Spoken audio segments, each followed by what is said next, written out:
This and I'm looking at my table for no reason, or maybe it's because that came early. Yes sirree, it came, and I already ripped the sticker off the side so I can already, well, open it. Anyways, what I was ADR, I mean not ADR, I mean Adobe PC had given me a comment saying that he uses a trackball and a mouse pin. In fact, Adobe, I have absolutely nothing against them. In fact, I find trackballs and mouse pins, it's all, as well as I do that it depends. And the thing is, I know somebody who uses a trackball and a mouse pin, and he's an artist, and of course he works on a Mac, and that's the great thing about the newer Mac products is that both Mac and PCs is that they're using USBs, and almost any mouse or any keyboard that is USB ready is going to work automatically on a Mac or PC, which is great. Of course, this is Bluetooth. And yes, I've repeatedly said that I'm not a fan of Bluetooth, but that's just my opinion. But anyways, what I was talking about was, hold this for a second. As you can tell by the features that are here in the back, if you could see this, is that this is a touch mouse, meaning if I go down like this, I'll scroll down, I'll scroll sideways, I go like this, I'll be able to flip through pages, which I think this function is still redundant. Of course, I got rid of the side buttons. Why did they get rid of the side buttons? I don't know why. And of course, they made this one giant button, which works much like the Mighty Mouse, which I don't know why Apple did that. But I do like the control, and then you can zoom in. But anyways, what I was talking about was the track bar that's on, this little thing. And that's what I guess this touch sensitive is trying to get rid of. Apple, I guess, was never really a fan of the track bar, and to tell you the truth, I'm not really a big fan of it neither, because even though it's bigger than the Mighty Mouse, or now the Apple Mouse's little ball, the track bar does get dirty, and eventually it will. And not only that, it has a lot of gears in there, and then of course it's a button itself, and it can be kind of a troublesome little thing. And I gotta give Apple a thumbs up for at least being innovative in this area and getting rid of this. Or at least making a good effort. And I guess maybe making this a touch sensitive is great. I'm not happy with the Bluetooth. I'm not happy this is a button.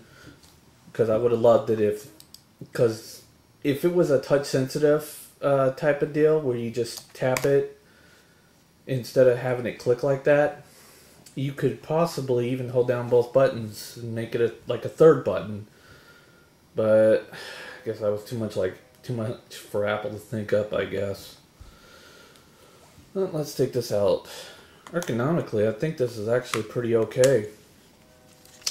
And of course, it's got a sticker in the back, and I can't do this with one hand, so I'm going to have to pause this video for a second. And it's out, and of course there's batteries inside,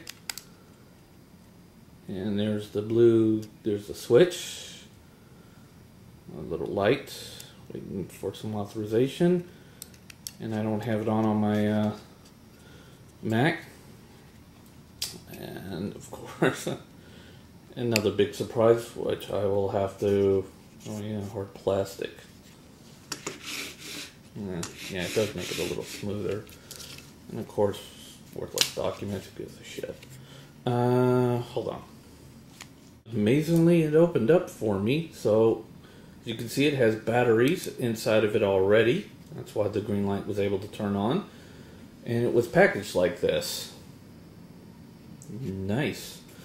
I have to give Apple congrats on that area. Of course, it's a laser light, and I find this to be very interesting. But I do find the touch sensitive to be interesting. Pure aluminum, a little weak though. I can bend this, practically crumble it in my hands. But oddly enough, let's see if I can put that in camera view. I guess I found out what the mistake was everybody was making on their opening video. All they had to do was push that down and it popped up. And there it goes. So it was easy to open. And here I thought it was going to be a hard thing to do. But yeah. I think Apple overall did a pretty good job, but they did make a few mistakes. Taking out the sidebar, making this into a giant button, putting that finger swipe on this. That's kind of a redundant idea if you ask me. But going like this, and even making a circle. It's actually very interesting because ultimately it would get rid of this.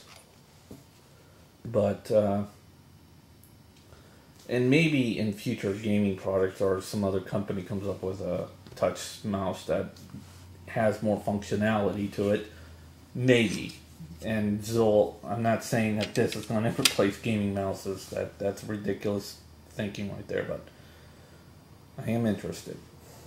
It is an interesting idea and an innovative idea from my standing point, anyways. But I'm interested to see how this would go. But that's all I really have to say for now.